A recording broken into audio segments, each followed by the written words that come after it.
তিলোত্তমার আনাচে কানাচে ছড়িয়ে আছে অনেক ইতিহাস, এমন ইতিহাস যা বইয়ের পাতায় তোলা না থাকলেও লোকের মুখে মুখে ঘুরে বেড়ায় এখনো। Hello friend, welcome to my channel adventure with Sonai. আশা করি তোমরা সবাই ভালোই আছো। আজ আমি তোমাদের নিয়ে যাব কলকাতার একটি হেরিটেজ সাইট দুর্গেশ্বর টেম্পলে। চলো তাহলে ঘুরে আসা যাক।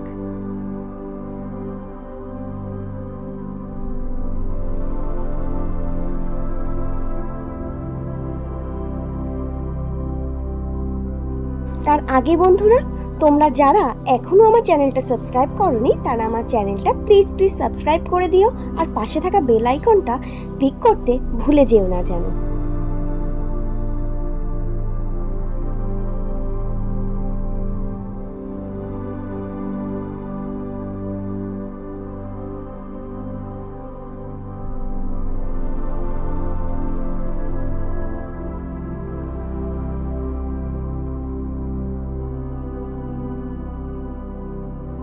একদিকে বয়ে চলেছে অবিরাম গঙ্গা, তারই পারে রয়েছে দুর্গেশ্বর মোটা শিবের বাসস্থান। প্রায় 250 বছরেরও বেশি সময় ধরে স্মৃতি গায়ে জড়িয়ে দাঁড়িয়ে আছে এই মন্দির।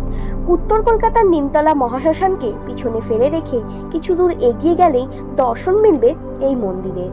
গায়ে বট অশ্বত্থর ঝুড়ি নিয়ে দণ্ডায়মান এই প্রাচীন মন্দির দেখে মনে হয় কত ইতিহাস বুকে নিয়ে, কত কালের না বলা কথা বলতে চায় এই মন্দিরের ইট কাঠ পাথর। মাথা তুলে যত দূর দেখা যায় শুধুই বট আর অশ্বত্থের শিকড় নেমে এসেছে, যাকে দেখতে অনেকটা শিবের জটার মতোই। আটচালা এই মন্দিরে রয়েছে বিশাল এক শিব। এই মন্দিরটিতে যাওয়ার জন্য তোমরা মেট্রো, বাস বা ট্রেন ব্যবহার করতে পারো। মেট্রোতে আসার জন্য শোভাবাজার মেট্রো স্টেশনের 1 নম্বর গেট থেকে বেরিয়ে নিমতলা ঘাট স্ট্রিটের পুরনো জোড়াবাগান থানা পর্যন্ত আসতে হবে। এরপর সেখান থেকে নিমতলা ঘাট স্ট্রিট ধরে এগাতে হবে গঙ্গার দিকে। এই নিমতলা ঘাট রাস্তাটি মিশেছে স্ট্যান্ড রোডে, তাই খেয়াল রাখতে হবে রাস্তাটা কিছু দূর আগেই ডান দিকে একটা গলি বেঁকে গেছে। গলির মধ্যে কিছু দূর এগোলেই এই মন্দিরটাকে দেখতে পাবে।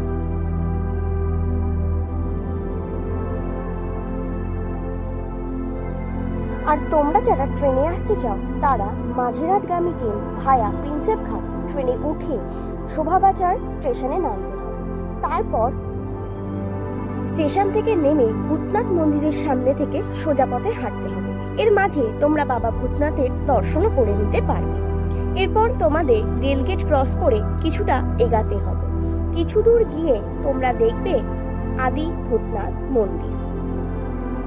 আদি ভূতনাথ মন্দিরের সামনে থেকে একটা রাস্তা চলে গেছে, আরেকটি রাস্তা বাঁদিকে গেছে। আমরা বাঁদিকে রাস্তা ধরে এগাতে থাকবো। কিছু দূর এগিয়ে গেলে দেখা যাবে একটি শাখার দোকান, নাম শ্রী ভূতনাথ শঙ্খ ভান্ডার। তার সামনে থেকে 5-10 পা হাঁটলেই একটি চায়ের দোকান দেখা যাবে। সেই চায়ের দোকানের পাশের রাস্তা অর্থাৎ বাঁদিকের রাস্তা ধরে কিছুটা এগালেই মন্দিরের দর্শন পাওয়া যাবে।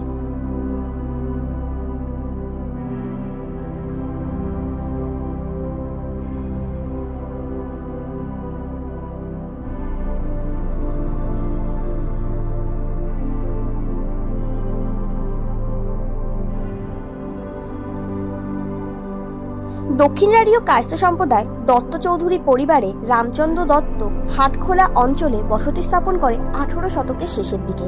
তার 2 পুত্র রসিকলাল দত্ত এবং জওহরলাল দত্ত 1794 খ্রিস্টাব্দে প্রায় 50 ফুট উঁচু একটা আটচালা দুর্গেশ্বর শিবের মন্দির প্রতিষ্ঠা করেন।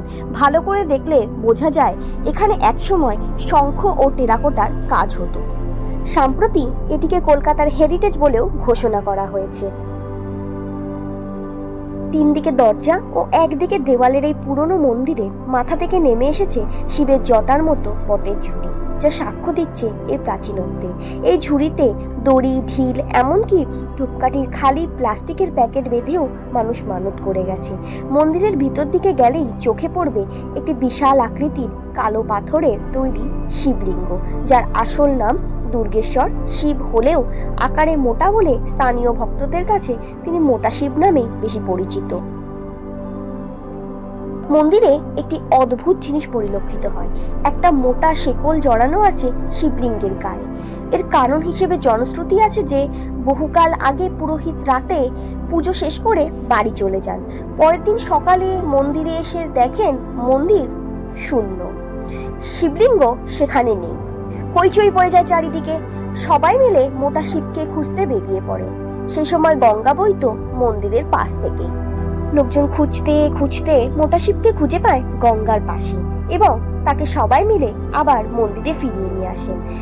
আবার যাতে বাবা পালিয়ে যেতে না পারে তাই একটা চেন দিয়ে মহাদেবকে বেঁধে রাখার সিদ্ধান্ত নেওয়া হয়। তবে বিশেষজ্ঞরা বলেন তখন কংক্রিট ছিল না বলে শুধু মাটির বেদির ওপর বিগ্রহ থাকতো। সে যুগে গঙ্গা মন্দিরের খুব কাছে ছিল বলে জোয়ার বা কোটালের সময় গঙ্গার জলের স্রোত মন্দিরে ঢুকে পড়ে শিবলিঙ্গকে নাড়িয়ে দিত। জলের স্রোতে মোটা শিব যাতে ভেঙে না পড়ে সেটার ব্যবস্থা রাখবার জন্যই নাকি এই শিবলিঙ্গকে চেন দিয়ে বেঁধে রাখার চেষ্টা করা হয়েছিল। শিবলিঙ্গের ভাস্কর ছিলেন শ্রী গদাধর দাস। দরজার আকার দিকে ধারণা করা হয় মন্দির তৈরির পরেই লিঙ্গটি এখানে বসেই বানানো হয়েছিল। বর্তমানে এর দায়িত্বে আছেন দীপক পুলভি এবং গৌরচন্দ্র মুখোপাধ্যায়। প্রায় 10 ফুট উঁচু শিবের মাথায় তো সাধারণ মানুষের পক্ষে উঠে জল ঢালা, ফুল বেলপাতা দেওয়া সম্ভব নয়। তাই শিবলিঙ্গের ঠিক পাশ দিয়েই রয়েছে লোহা ও কাঠের তৈরি একটি সিঁড়ি। ওই সিঁড়ি ব্যবহার করেই ভক্তরা বাবার সেবা করে।